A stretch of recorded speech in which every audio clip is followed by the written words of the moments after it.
Welcome to today's lesson on human activity and warming. In this lesson, we are going to look at how humans are changing the Earth's natural balance. The Earth has always had natural climate changes. There have been ice ages, warmer periods, changes in solar energy, volcanic eruptions, and long-term orbital cycles. But the warming we are seeing today is different because it is happening very quickly, and it closely matches the rise in greenhouse gases caused by human activity. Today, we will focus on how human actions increase the greenhouse effect. We will look at the main greenhouse gases, including carbon dioxide, methane, and nitrous oxide. We will also examine how activities such as burning fossil fuels, deforestation, intensive farming, and industrialization increase warming. The key question for today is, how are human activities making the Earth's greenhouse gas blanket thicker? Let's begin with the learning objectives. By the end of this lesson, you should be able to do 4 things. First, you should be able to explain how individual greenhouse gases contribute to warming. That means understanding the role of carbon dioxide, methane, and nitrous oxide, and where these gases come from. Second, you should be able to analyze the impact of intensive farming and deforestation on carbon sinks. A carbon sink is something that absorbs and stores more carbon than it releases. Forests are major carbon sinks, but when they are cleared, that natural storage is reduced. Third, you should be able to model the trapping of thermal radiation by pollutants. This means explaining how the enhanced greenhouse effect works, using ideas such as incoming shortwave radiation and outgoing longwave radiation. Finally, you should be able to evaluate the correlation between industrialization and global temperature rise. Industrialization has increased the burning of fossil fuels, and this has led to higher greenhouse gas concentrations in the atmosphere. So this lesson is about cause and evidence. We are asking what humans are doing, how it changes the atmosphere, and why that leads to warming. Before we go further, let's go through the key vocabulary. The first term is deforestation. Deforestation means the large-scale removal of trees. This reduces the Earth's ability to absorb carbon dioxide because fewer trees are available to take in carbon through photosynthesis. The second term is methane.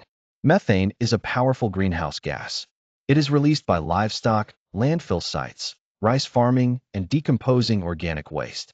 Although there is less methane in the atmosphere than carbon dioxide, it is very effective at trapping heat. The third term is radiation. Radiation means energy traveling in waves.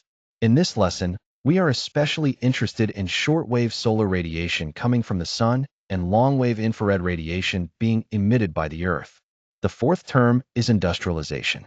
Industrialization is the widespread development of industries in a region.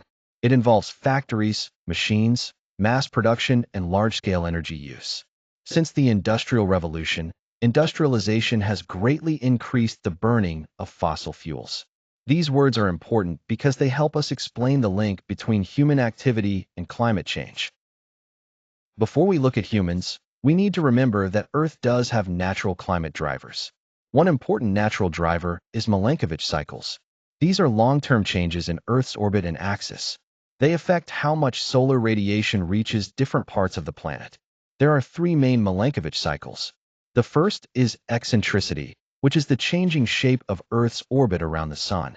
The second is tilt, which is the change in the angle of Earth's axis. The third is precession, which is the wobble of Earth's axis. These cycles help explain long-term patterns such as ice ages and interglacial periods. However, they happen over very long time scales, tens of thousands to hundreds of thousands of years. That is why they cannot explain the very rapid warming seen in recent decades. The key point is, natural cycles are slow. Human-led change is happening much faster. Let's check your understanding of natural climate drivers. Question 1. Which Milankovitch cycle refers to the wobble of Earth's axis? Question 2. Does a more elliptical orbit usually lead to warmer or cooler periods? Question 3. How do variations in solar output affect Earth's temperature? Take a moment to think. Remember, the wobble of Earth's axis is one of the 3 orbital cycles. Also remember that solar output affects the amount of energy Earth receives from the Sun. Let's go through the answers. For question 1, the answer is precession. Precession is the wobble of Earth's axis. For question 2, a more elliptical orbit is linked with cooler glacial periods. This is because changes in Earth's orbit affect the distribution and intensity of solar radiation received by Earth. For question 3, increased sunspot activity can lead to slightly higher global temperatures because it increases solar output. However, these natural changes are not enough to explain modern rapid warming. This is important because a strong climate change answer should acknowledge natural causes, but then explain why current warming is mainly linked to human activity.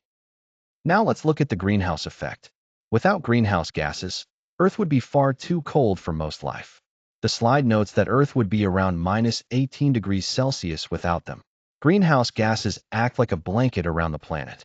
They trap some of the heat that Earth gives off, keeping the planet warm enough for life. This natural greenhouse effect is essential. The problem is that human activity has made the blanket too thick. When we burn fossil fuels, cut down forests, farm intensively, and produce waste, we add extra greenhouse gases to the atmosphere. These extra gases trap more heat. This is called the enhanced greenhouse effect. So we should not say the greenhouse effect is bad. The natural greenhouse effect is necessary. The problem is the enhanced greenhouse effect caused by human activity. Now let's look at the three main greenhouse gases in this lesson. The first is carbon dioxide, or CO2. Carbon dioxide is released when fossil fuels such as coal, oil, and gas are burned. It is also released through deforestation, especially when trees are burned or left to decay. Carbon dioxide is important because it remains in the atmosphere for a very long time, often centuries. The second gas is methane, or CH4.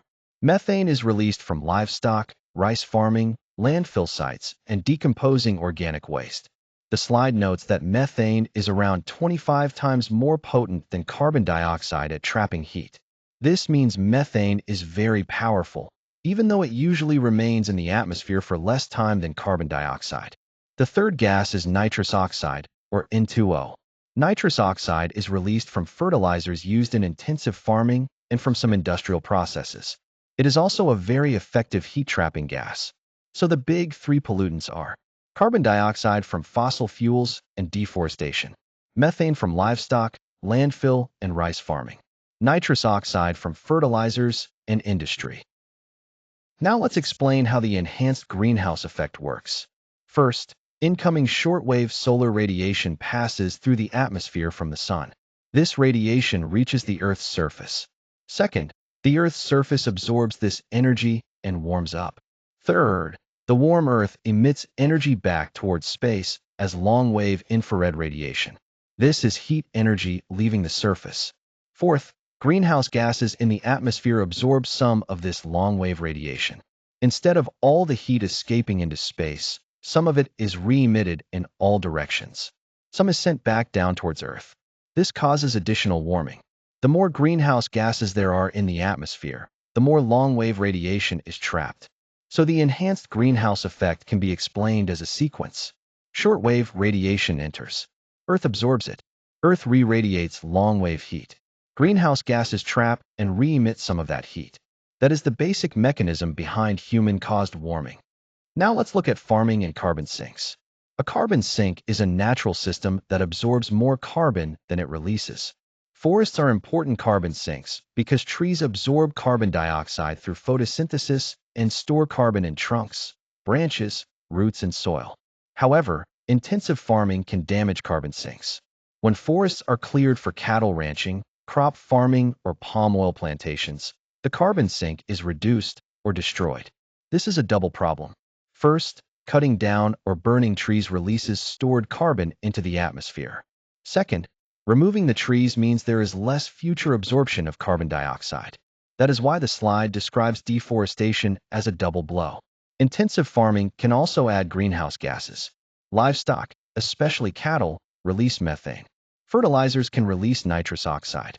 Machinery and transport may use fossil fuels, adding carbon dioxide.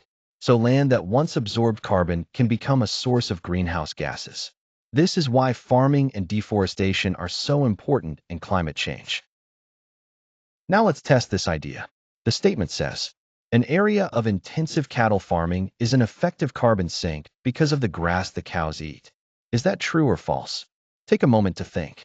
Grass does photosynthesize, so it can absorb some carbon dioxide. But we need to consider the whole system. What happened to the forest or natural vegetation that may have been there before? What greenhouse gases are released by cattle? What about fertilizers, machinery, and soil disturbance? So is intensive cattle farming really an effective carbon sink? The statement is false. An area of intensive cattle farming is usually not an effective carbon sink.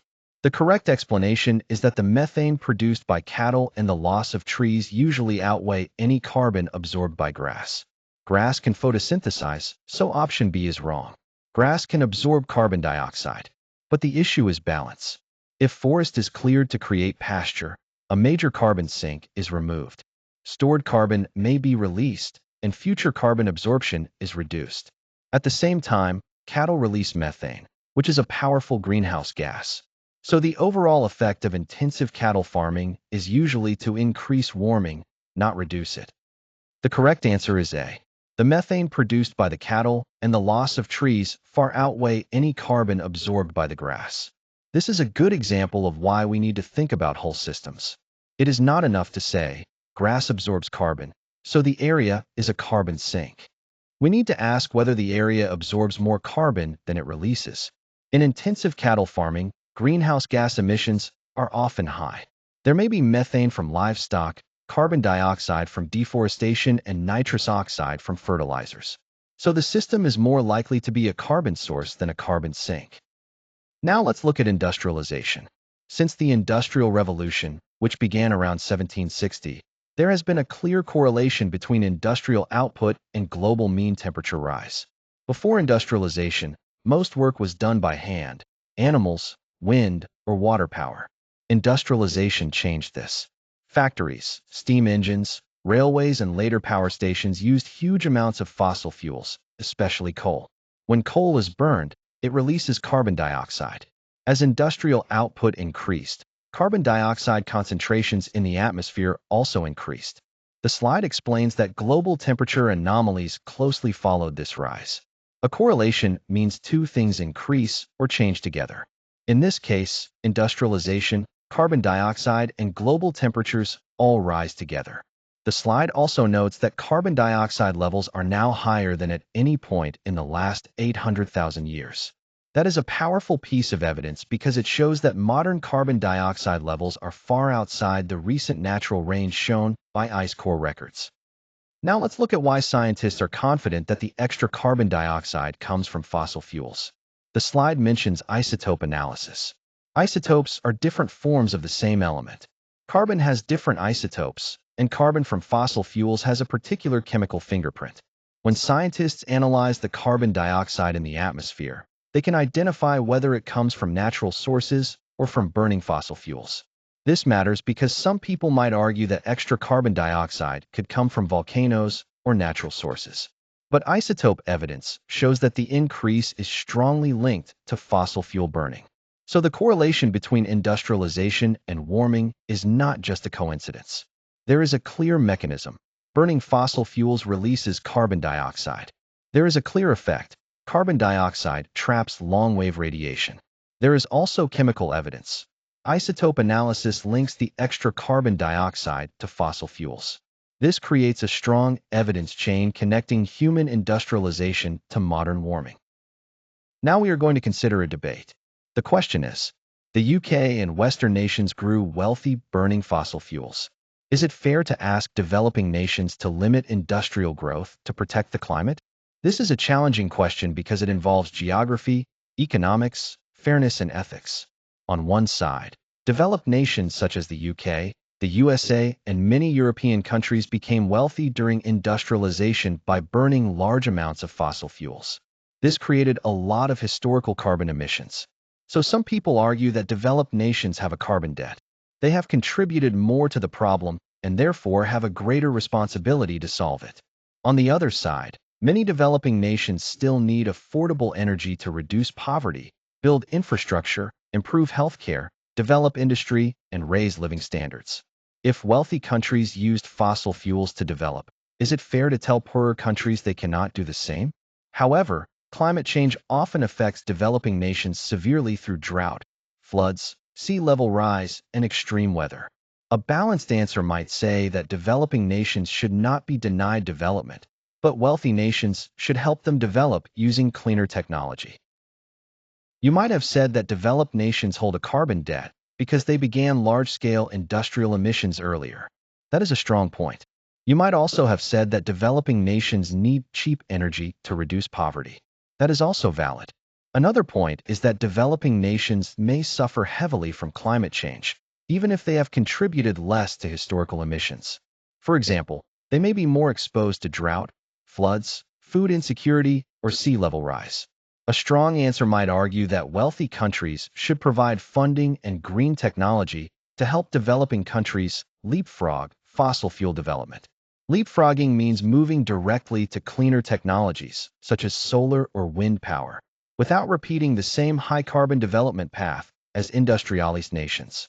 A balanced answer could say, it may not be fair to simply tell developing nations to stop industrial growth, because wealthy countries used fossil fuels to develop.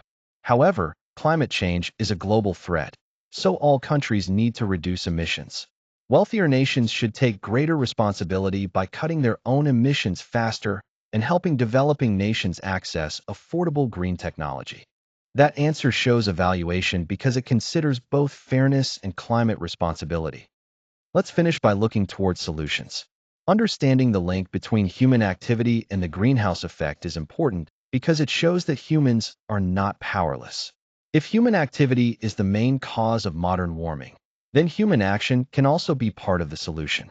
Solutions are often described as mitigation. Mitigation means reducing or preventing greenhouse gas emissions. This could include switching from fossil fuels to renewable energy, improving energy efficiency, protecting forests, restoring carbon sinks, reducing food waste, changing farming practices, and developing cleaner transport. Governments can create policies and laws. Businesses can reduce emissions in supply chains. Individuals and communities can make choices and advocate for change.